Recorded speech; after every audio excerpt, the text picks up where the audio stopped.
I said last night, I always seem to have heard of Amarillo since childhood, I suppose, because of some good country music and some mediocre Western movies. And I always wanted to visit, and it's very nice to be here. And I'm tremendously impressed by the way we've played on all this wet weather for me. Makes me feel quite homesick. When I spoke last night to the International Club, the theme was modern Britain and diplomacy, and that was a nice broad brush theme that I quite like to use because it gives me the opportunity to work in anything that comes to mind as I go along.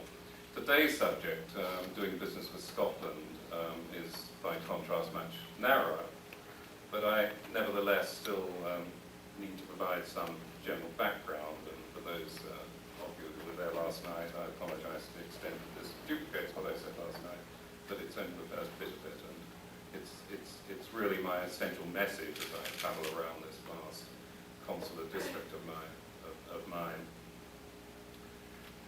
I say that because I feel it's essential to dispel some of the myths that still exist, that Britain is a land of thatched cottages, castles, and beefeaters, and dare I say, marital problems in certain prominent families. Or at least that image needs to be placed in the right perspective. Okay,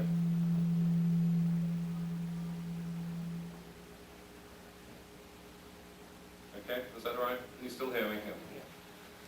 I'd be the last one to deny that the traditions of pomp and ceremony, Westminster Abbey, Edinburgh Castle, the stately homes, all exist, and we're immensely proud of our royal family.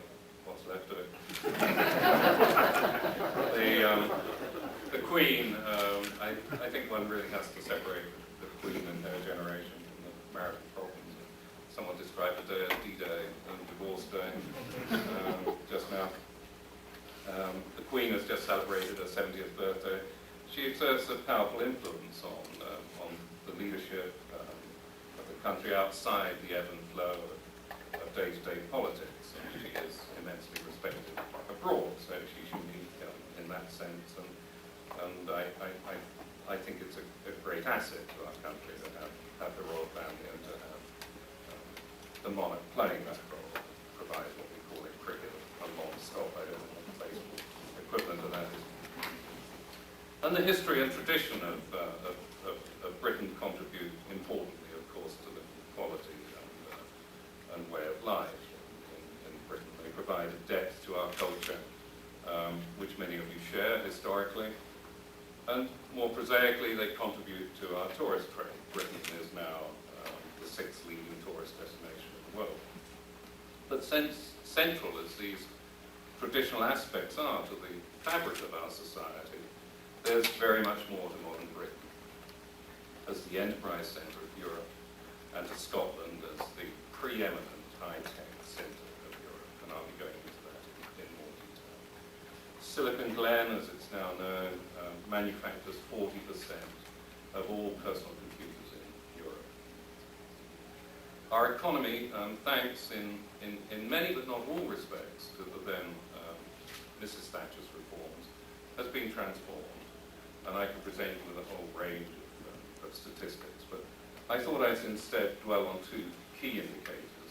Firstly, the success of British companies in the global market today, and secondly, where foreign investors are putting their money. On the companies, RTZ, fairly well known in this part of the States, is now the world's largest mining company by far. Glaxo Wellcome is the world's largest pharmaceutical. We have the world's 2nd largest aerospace industry after America. We lead Europe undoubtedly in information technology and telecommunications, as well as high-tech manufacturing. I would inject there that it's not just manufacturing. The use of personal computers in Britain is the highest in the world today. If you want the figures, it's quite staggering. 1 in 3 households in Britain has a personal computer in it. In Europe, the average is 1 in 5.5. In America, it's 1 in 6.5. So we have twice as many in households as you do per capita. 1/3 of Europe's biotechnology companies telecommunications, British Telecom, which owns 20% of MCI. It's 2.5 times bigger than MCI. A British company has 90% of the US market for virtual reality. What you think of as Virtual Reality Inc. is actually Virtual Reality Limited, British company. On pharmaceuticals, John Zabriskie, the chairman of Pharmacia and Upjohn here in the States, just very recently described London as the center of the globe in terms of the pharmaceutical industry. In the financial sector, London's foreign exchange market is larger than New York and Tokyo combined, with the largest international bank lenders, more than twice as big as the whole of the United States. The British Bank, Hong Kong, Shanghai Bank, doesn't sound very British, but it certainly is, has recently moved into #1 position as the world's largest bank, bigger than any of those huge Japanese banks we keep hearing about, partly a factor of depreciation. So we have many world-class and world-leading companies. What about the second criterion, where are foreign businesses investing their money? Again, the answer is unequivocal. 40% of all US and Japanese investment in Europe is in the United Kingdom, as well as about 60% of Taiwanese and Korean investment. Now, I'll go on to discuss the Scottish part of that, which is the main thing, in more detail later. But in the United Kingdom as a whole, there are now over 4,500 US companies, including 99 of the Fortune 100. The United States has more investments in Britain than in Germany, France, the Netherlands, and Italy combined. There are many reasons for that. Britain has one of the lowest main corporate tax rates in the European Union. Only Ireland, the Republic of Ireland, is lower. We've been free of exchange controls since as long ago as 1979. It's the first thing Margaret Thatcher did. There are therefore no controls at all on remittance of profits. Labour costs are significantly below other European countries, and still surprising to some, man hours lost per worker in Britain are the lowest in the industrialised world, and they have been since the early 1980s. Yet people still think of us as being striking. It's not been the case for a good 15 years. Labour regulations are liberal and undemanding. English is the international language of business, as you know. British government is absolutely committed to reducing regulatory and administrative burdens on business. We're business-friendly, the most business-friendly government in Europe. Our domestic market is the second largest in Europe, with direct access to the world's largest free trade area, the European Economic Area, not to be confused with the European Union. It's European Union plus a number of non-union countries, mainly Scandinavia, which provides a market of 380 million consumers with completely free movement of goods, services, capital, and people. The opening of the Channel Tunnel for freight has reduced transit times dramatically. New road rail terminals have been or are being built throughout the UK, specifically to serve the rail-only tunnel. Trains loaded at those terminals pass directly under the channel to destinations throughout the rest of Europe with no road transfers, no delays, and some 200 freight trains a week are now going through the tunnel. If that's not enough, Britain appeals to foreign investors because it has a large number of affordable sites. It offers a wide range of business and financial services. It has a familiar and established framework of business law and practice. It's the best country in Europe to raise new capital, without doubt. And it offers a range of grants and incentives that are as good as any on offer elsewhere in Europe, and better than any. So that's the general picture in the United Kingdom. A strong economy, the strongest recovery since 1992 of any major European country. According to the OECD, likely to be easily the fastest growing European economy in both 1996 and 1997. Our forecast growth rate of 3.5% for next year is only being held back by disappointing growth in our continental European exports. markets. So where does Scotland feature in all this? Well, Scotland is different to the rest of the United Kingdom in many ways. Notably, its legal system is quite separate. It has its own separate court and courts of session. The Church of Scotland is independent of the Church of England. Scotland has its own banks and banknotes and, of course, a distinct cultural identity, as well as spectacularly unique scenery. And of all the regions, Scotland is in many ways the most interesting. Its links with the United States are very strong. Historically, of course, the Scots have always travelled and emigrated widely, and Scottish societies abound in the United States. But today there's also a very strong economic link. And that's particularly notable with Texas, for obvious energy-related reasons. The impetus for that comes from the North Sea, and latterly oil and gas activity in the so-called Atlantic frontier, which is west of Scotland, west of Shetland, as it's known. Deep water, hostile water, conditions very similar to the Gulf of Mexico, deep water Gulf of Mexico, thrusts taking place at the moment. All the major US and oil companies have extensive interests offshore. Scotland and British oil companies have massive interests in the United States. British Petroleum, I know it hurts, is now the major oil and gas producer in domestic US, followed by Shell. Houston is indisputably the oil and gas capital of the world these days. I know that must hurt up here, but there's no getting away from it. There's hardly a major project that's not handled out of Houston anywhere in the world. And British suppliers of equipment and services attach great importance to establishing close links with the project offices there to try and ensure that their products are specified.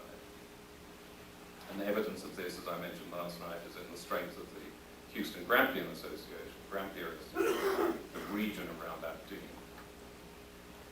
which has nearly 700 business members, which was awarded the Reader's Digest Sister Cities of the Year Award in 1994, and is very active and very effective. And by the huge interest of British companies in the offshore technology conference every May, this year over 120 British companies had officially supported stands at the OTC, and there were then many others there independently. Our Minister for Trade, Lord Fraser, who himself is a notable Scot, attended the first 3 days of the exhibition. There are almost 1,000 British businessmen in town, and most of those had distinct Scottish accents. But Scotland these days is much more than oil and gas and Scotch whisky, important as all those items are. The key new industry, steadily supplanting engineering and shipbuilding, is electronics. Scotland, as I've said, is now the largest producer of computer and IT-related hardware in Europe, as well as 40% of Europe's personal computers. It manufactures more than 50% of all automatic telling machines in Europe, and a third of Europe's biotechnology companies based in Britain, and a substantial portion of those are up in Scotland. One of the reasons for their success is there has been Scotland's ability to attract foreign investment. Nearly 250 of those 4,500 companies I mentioned earlier, 250 are in Silicon Glen, and 35 from Japan. Those US manufacturers include compact computers, IBM, Motorola, Digital, Sun Microsystems, Tandem, and PCI. Japanese company NEC is currently building an 800 million semiconductor plant. Compaq have just added a further 300 employees to their printed circuit board plant.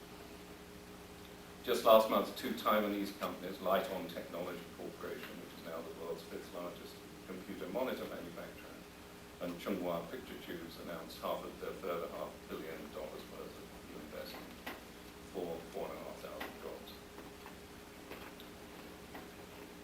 Scotland offers all the attractions which I mentioned earlier in relation to Britain as a whole as a destination for foreign investment.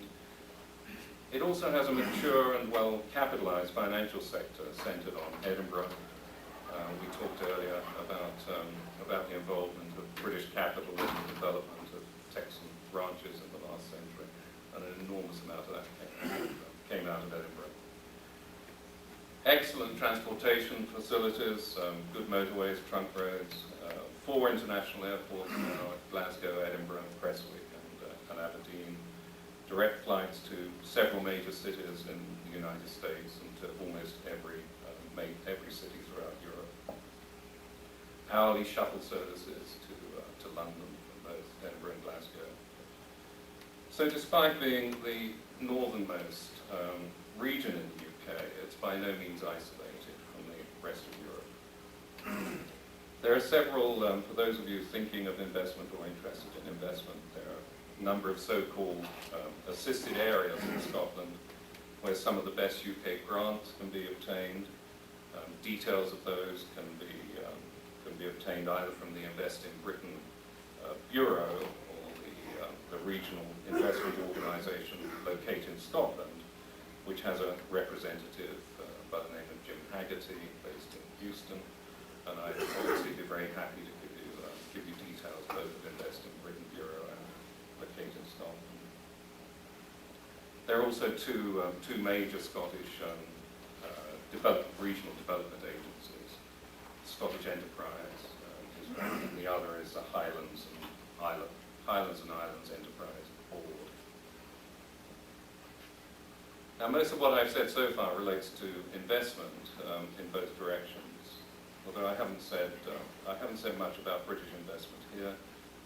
We are the largest investors, as I said, in the United States by a long way. We have about $130 billion worth of direct investment of book value, employing 1.5% of the US workforce. Over 1 million American workers work for British companies. Many of those you might think of as big American. They include names like familiar names to you, like Holiday Inn and Burger King, Carpenter, Smith & Wesson is always one I like to quote in Texas. Brooks Brothers, if you can afford it, you buy your shirts. It's owned 100% by Marks & Spencer these days. On the trade front, the role of the British Consulate General in Houston is to promote British exports to the United States. Responsibility for advising and assisting US exporters to Britain rests with the US Department of Commerce, as well as the US Embassy in London and the US consulates in the UK regions are the mirror image of ourselves. Here, the network of British Consulates General and consulates throughout the states. In Texas, we have a Consulate General in Houston and a consulate in Dallas. And then I have career consulate in New Orleans and in Denver. Did I say career consuls? I meant honorary consuls in New Orleans and Denver. And what we provide basically is a matchmaking service, putting British exporters in touch with suitable American agents, distributors, end users, as well as ensuring that American buyers are able to identify UK sources of supply for particular products and services.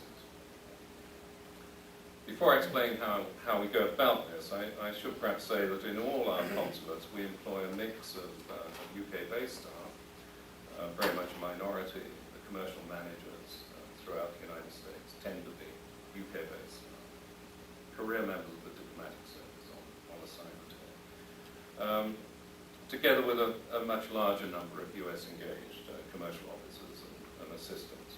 Those US officers are recruited on a contract basis for 3 to 6 years, and invariably they bring with them expertise of a particular sector or type of business. They tend to be youngish Americans, pretty highly qualified, who've been working for a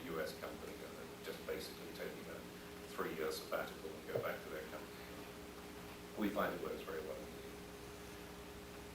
And then overlaying those activities is a system of lead-post responsibilities.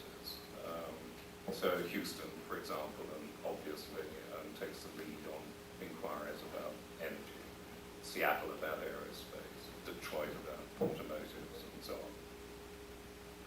A significant proportion of our time is spent on preparing tailor-made market reports, commissioned through the Department of Trade and Industry in the UK by British exporters who are seeking agents for their products or buyers of their products and services, or who simply want to know the best way of marketing their goods here. They pay for these reports, which are produced to a high professional standard these days. And in order to achieve that standard, our commercial officers need to spend a considerable amount of their time in the marketplace, establishing a wide range of contacts within their consular districts. In my case, as you've heard, our consular district is massive. It's Texas, Louisiana, Colorado, Arkansas, New Mexico, and Oklahoma. So it's really quite daunting from that point of view, although very enjoyable in other points of view. In addition to writing specific reports, our officers also meet British businessmen visiting the United States and provide briefings and contacts for them. We handle a large number of British trade missions to the US every year, and we assist British companies exhibiting in exhibitions and trade fairs here. As part of their field work, our officers, as well as getting to know the market, are constantly seeking to identify American companies interested in acting as agents for British companies as well as end users.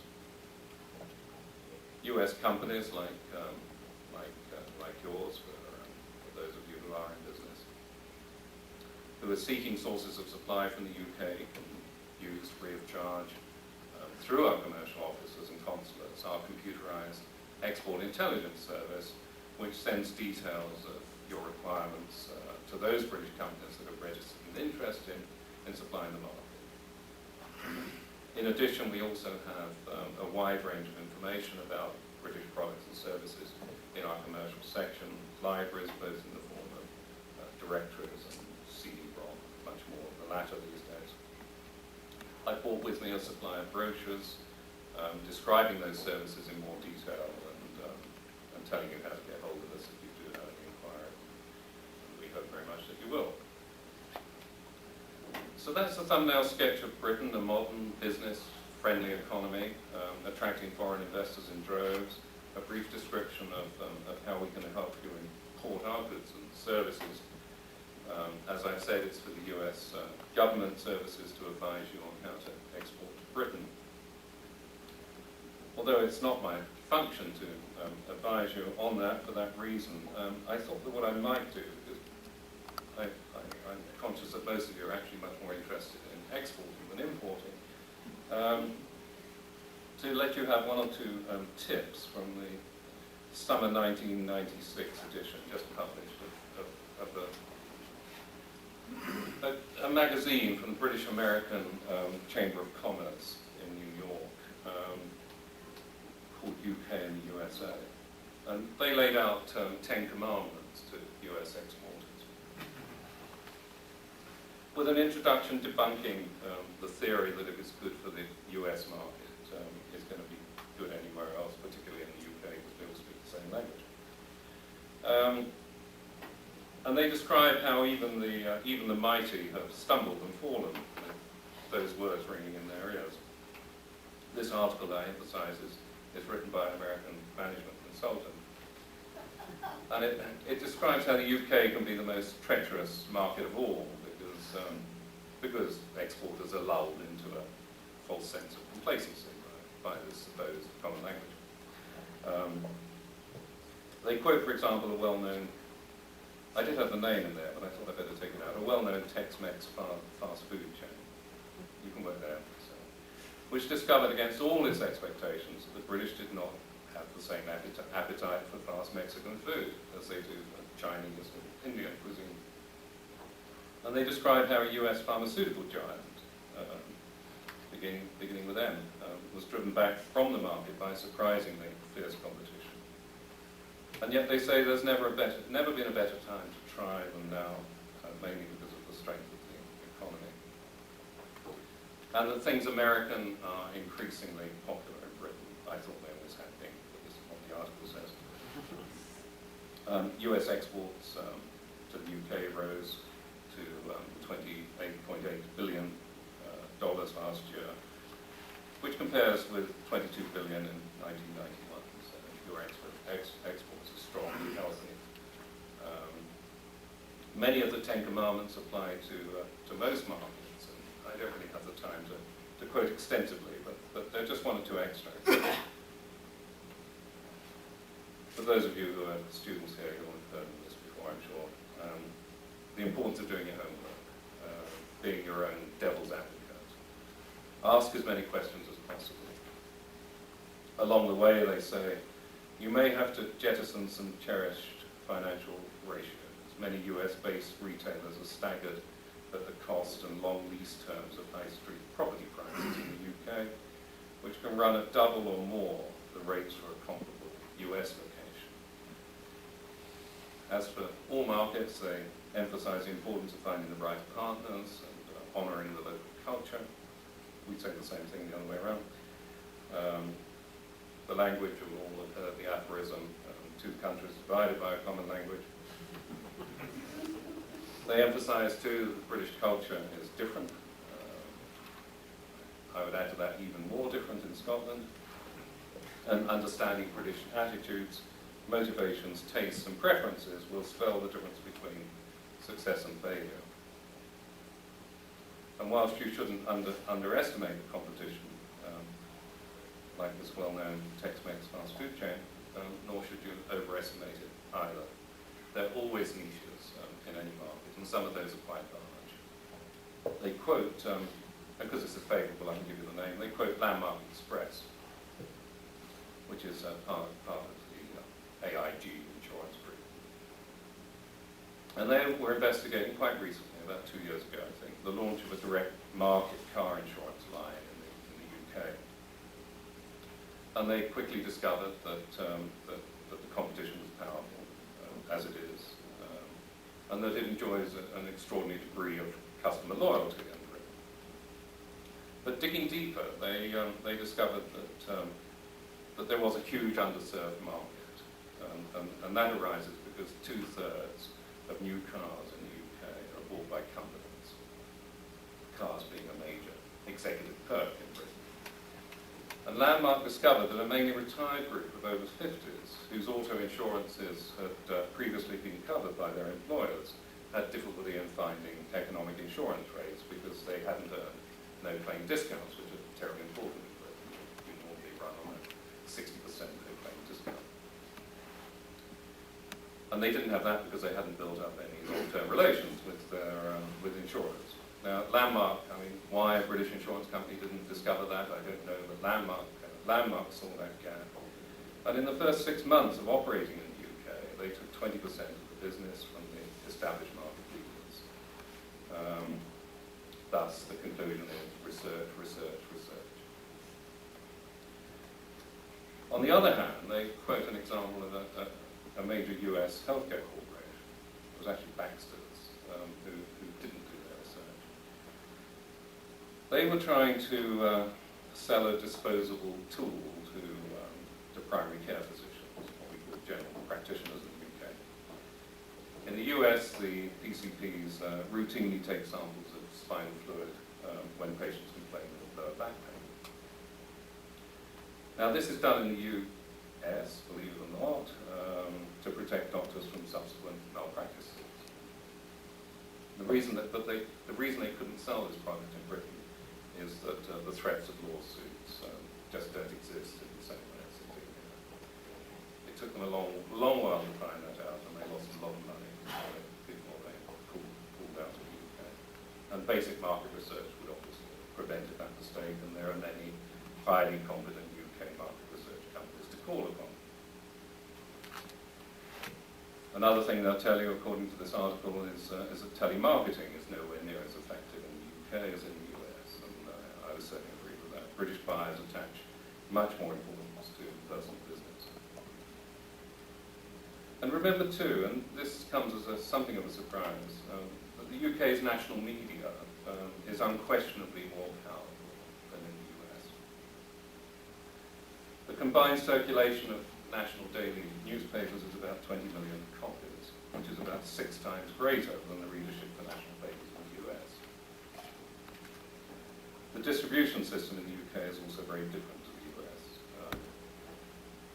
5 supermarket chains have 80% of the food sales in the UK. But it's the most efficient and profitable in the world. Now, you obviously need professional advice to get into those chains successfully. And finally, they say, you find that overnight success, common in the United States, is very rare in the United Kingdom. According to one prominent market research company, overestimating the pace for customers to accept new business entrants, both culturally and commercially, is a very common trap for US businessmen. You can plan on roughly twice the time to get a new product established in the UK compared with the United States. Similarly, there's less short-termism than in the US, and the key, as elsewhere, is learning to build trust and solid relationships.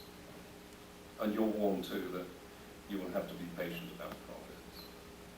I would add to that from my own experience, and it's interesting in this as in many other contexts, coming back to the United States after living here for 4 or 5 years in the early 80s, I'm very struck by the difference between the quality of consumer goods in the UK and Europe generally and the United States. Ours are very, very, very much higher. Things aren't made to last here. I've spoken far too long, I think, so let me stop there. As I've indicated, my commercial staff and I will be very happy to advise further in whatever way we can, and I'd be very happy to take any questions you might have. Thank you.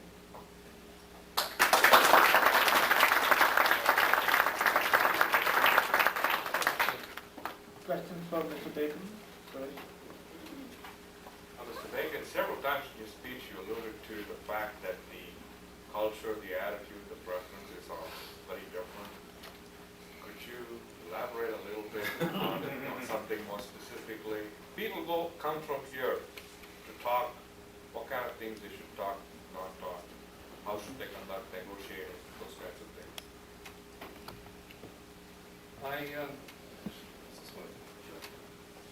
Does that work? We can hear you well. Is that working? Yeah. Is that working? Yeah.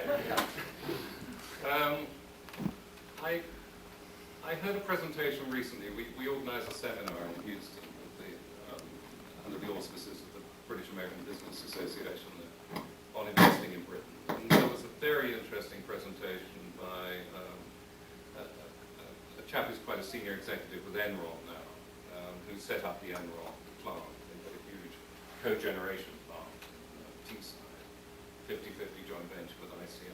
It's the biggest cogeneration plant in the world. And he was talking about the difference in the business culture when he went there 6 years ago to set up.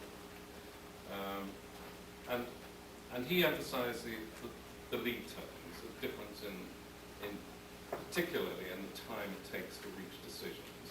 British like mull it over days on end and hopefully get it right, whereas the Americans really want to get it done quickly, and if it's wrong they move on to the next, but usually it's right. More than anything else, he said that was the difference that he noticed. Culturally, I mean, I suppose I think the differences can be exaggerated. I think we talk about differences in the culture and the English language and so on just because they're surprising. 99% of everything's exactly the same. You just get caught out by the differences because you're not expecting. I don't think there are a lot of examples I could give you. It's just to be on the watch out. As always, and as we say everywhere in the world, the right partners are essential. Get your local knowledge from having the right agents or the right joint venture partners. Increasingly our work is to do with strategic alliances. putting people in touch with each other so they don't stumble and fall over these unexpected hurdles. Thank you. You mentioned that quality is much higher in the UK and in Europe than in the US. To what do you attribute that?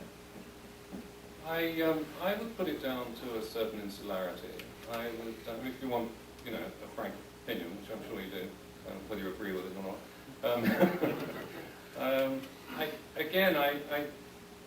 I think I'm slightly unusual in that I lived in the States in the early 80s, and I've come back to it.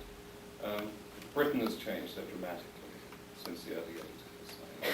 Margaret Thatcher had only been in power for a few months when I arrived. So Britain has changed. And in many of these areas, Britain and Europe have overtaken the US. The US seems to have stood still. When I came here in the early 80s, everything here was better. The supermarkets were unbelievable and so on. We didn't really have anything like that. Now they're bigger and they're better. My local supermarket has 55 checkout counters and that sort of thing. The quality of the food is very much higher. If you want to buy anything here now, let me give you some personal examples. We've just extended our kitchen in our residence in Houston. Massive job. And we've completely fitted it out with appliances. You cannot go to an appliance supplier in the States who will not recommend, if you can afford it, and I can afford it because the British government is paying, an imported one. If you want something that you want, a washing machine or a dishwasher, or anything that's going to last, they're always certified Bosch, or not necessarily British, but buy imported. And almost everything we bought here is inferior. And I think it's got a lot to do with the sorts of things one hears increasingly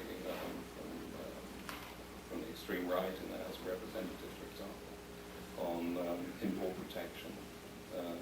There are underlying protectionist trends here that are extremely worrying and I think very counterproductive and lead to huge misunderstandings about the effects of NAFTA, for example, and the effects of allowing imports into the country and just making American companies more competitive. And I think you're at the early stages now of being shut out of world markets in many sectors, consumer goods particularly. I was playing, and it's not that it's cheap. I heard a chap on one of these DJs on the talk show host the other day talking about the shoddy quality of imported goods in America and how awful that is, what's happened to all the good American products of 20 years ago when you made it all yourself. I had a wonderful, tiny example of how untrue that is because I have a 7-year-old grandson living with me and I was making a model plane with him just 2 nights ago. And it was terrible when we bought it. It was manufactured by Revell, which is a US company. And it was appalling, the bits didn't come off properly. Everything was wrong with it. And I was moaning about this, I would never buy one of these again.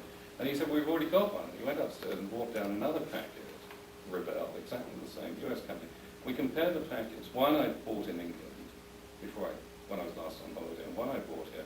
And they were both manufactured in Germany, imported into the US by Revell in Germany. And one had the European standard, consumer standard logo on the side, and the US one didn't. And there was no comparison whatsoever. Now that's a US company manufacturing shoddy goods in Germany for sale in the US market, and to a much higher standard for sale in the European market. It's a tiny example, but I think if you reflect on it, you'll find a lot of truth in that. NAFTA in particular, attitudes to NAFTA worry me enormously. And NAFTA has actually provided 100,000 new American jobs, and all you hear is about, exported jobs to Mexico. I guess I was wondering if perhaps the consumers in Europe and Great Britain are much more demanding than what the U.S. consumers are. If we accept that shoddy merchandise, obviously, they'll make it themselves. Yeah. Apparently consumers over there won't accept that. No, that's right. They won't. And the after-sales service is better. If you want something repaired, it's repaired immediately. Here you get off to the depths of Montana or somewhere. You never see it for another 6 weeks if at all. No, I think the consumers are much more demanding, and I think the consumer associations are much more effective. One hears a lot about them, so they don't seem to have the control of the quality they're doing it. How does corporate earnings lately compare to that of the United States?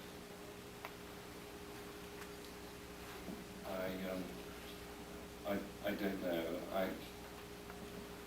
I suppose I ought to know the answer to that. I don't know the answer. I can only assume, because of the scale of US investment in Britain, that they wouldn't be there if they weren't making decent profits and remitting them. The tax rate the corporate tax rate is lower. There's less of a tax burden. There's less of a regulatory burden in the UK. Labour, as I said, labour costs, and I make a distinction there between labour costs and wage rates. Labour costs are low in Britain. Wages are low in certain areas. Scotland, wages are low.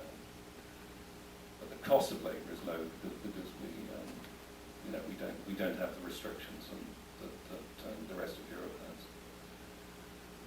So I think they make good money in Britain, but I wouldn't like to guess how that compares. I'll look into that. It's an interesting question. You were in Johannesburg in South Africa in a very interesting period with Mandela coming into power. Would you give us just some comments on what you think of the present situation there? Well, it's one always has to be optimistic about South Africa, otherwise nothing would happen there. I was there at a fascinating time. I got there in 1988 when P.W. Botha was still state president, when apartheid was still very much in place, and Mandela was still locked up in Robben Island, and the ANC was still banned and all that, and saw all the changes, which we were very much involved in the British Embassy there. We were in a very paradoxical position because we were seen to be supporting the white regime.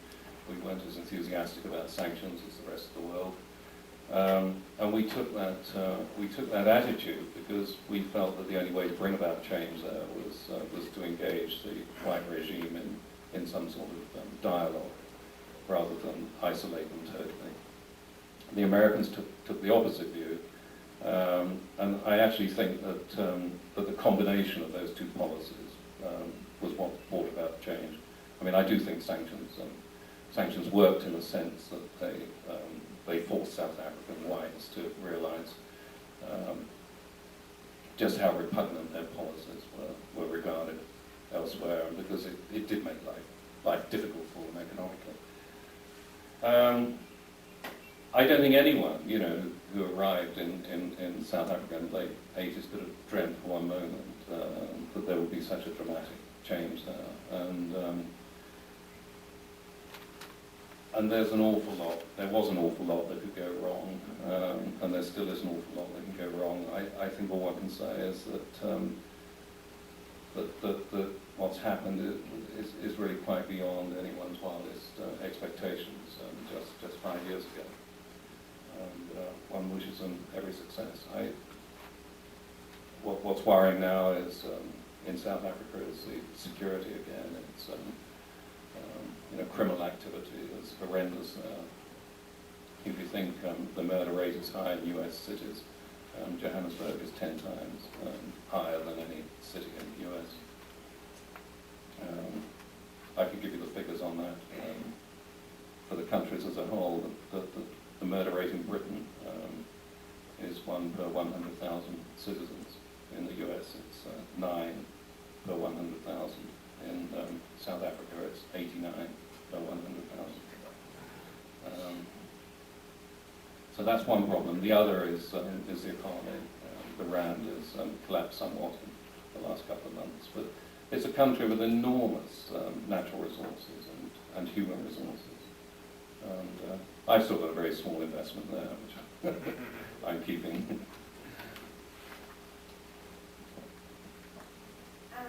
Do I have this right that you said that British is the largest direct investment in the United States with $130 billion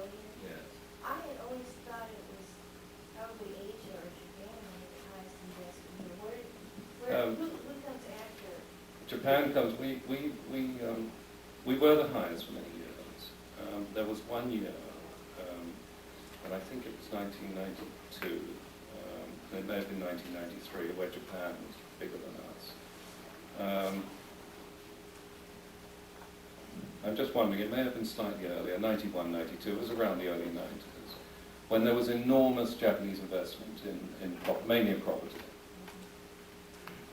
particularly in Manhattan, that attracted an enormous amount of attention.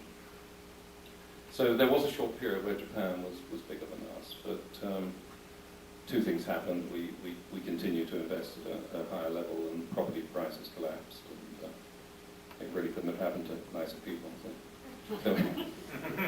So we then became number one again. So we're the largest, followed by Japan and Germany. But we're very much bigger, and our investment is good, solid investment. It's 45% of it is in manufacturing. I have read that 1/3 of Houston is owned by Japanese interests. Have you read that? No, in what sense? I don't know. No.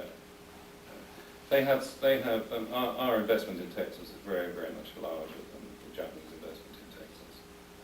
And they have slightly more companies than us in Houston, but not many more. We have 350 British companies here in Texas.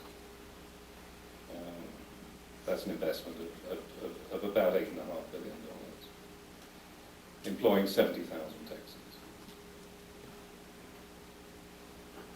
I was curious to know what is the current position about the American Airlines and British Airways alliance, and in context of the fact that British Airways partner here in the U.S., U.S. Air is now suing British Airways because they kind of feel that they were left in the lurch and they went ahead with American Airlines. Well, it's a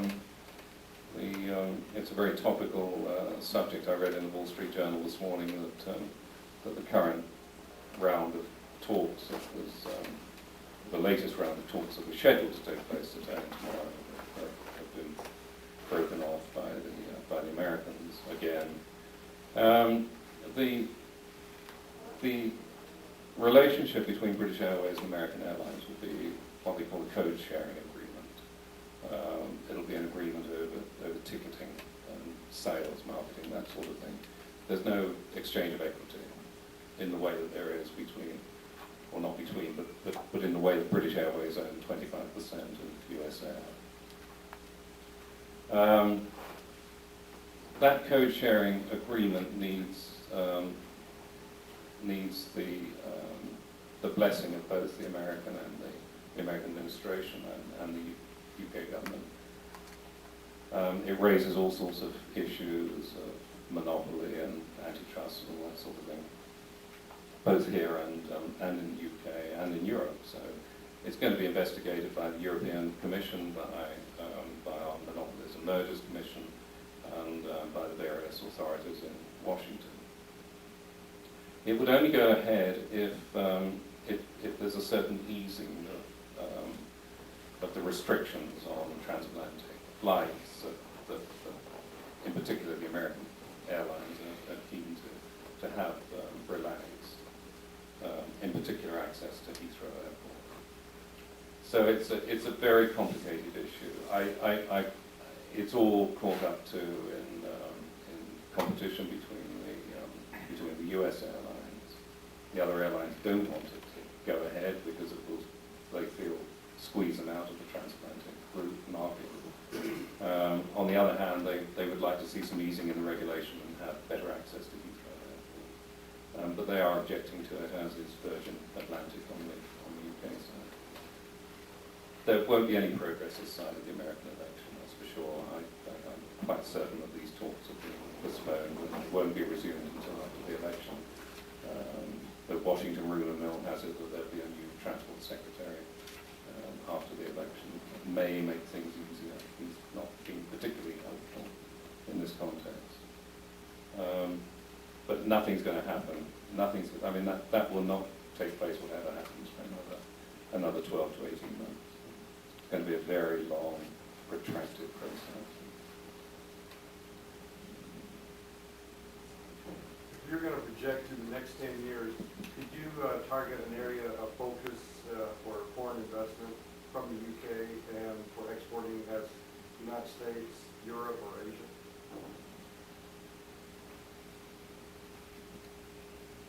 Well, yeah, it's difficult. It has to be. It has to be information tech. The whole sort of field of information technology and telecommunications. But which world region would you be targeting? The world region. Yeah, your foreign investment that leaves, leaves Right. the UK, is it going to Asia increasingly, Oh, to sorry, America okay. increasingly, to Europe increasingly? It's still coming predominantly to the United States. This is still a massive market, and it's been long established here. So there are new major investments announced almost every day of the week.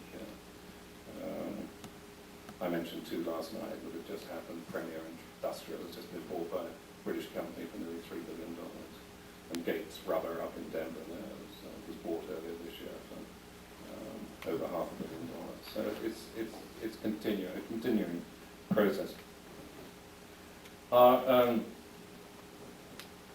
And of course Europe is we have to invest in Europe because it's a domestic market and we need to serve it, and it is our biggest market. Europe, America is our biggest single market, but Europe is our biggest region market. But otherwise it has to be Asia Pacific, and that's where an awful lot of British money and effort is going these days. I came here from Indonesia, and we have an enormous commercial staff in the embassy in Jakarta, doing nothing but help British companies into that market, and a great deal of that does involve equity investment. It's a very small market at the moment, but the World Bank has just forecast it will be the world's 6th largest economy in the year 2010. If you're looking 10 years ahead, that's really got to be where you're looking. India, Indonesia, China, and possibly Brazil.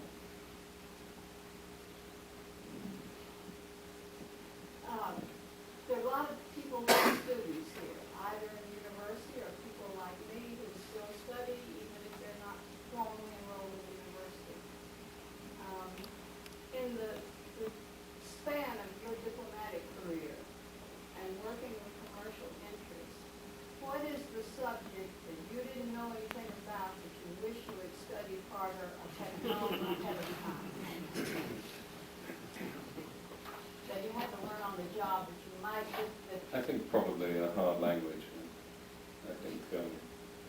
I think anyone, any American or Brit who is taking an MBA course or something like that, if he or she also learned Japanese or Indonesian is actually very simple, but Japanese or Chinese, their future's name. Our Japanese speakers in our service, the British are terrible linguists, but British diplomats have a reputation for being good linguists.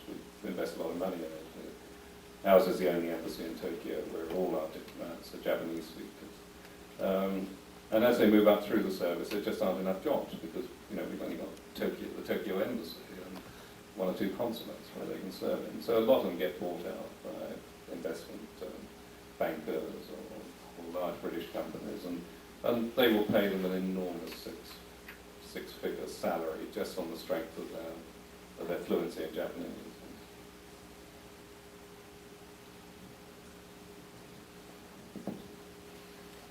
Any other questions?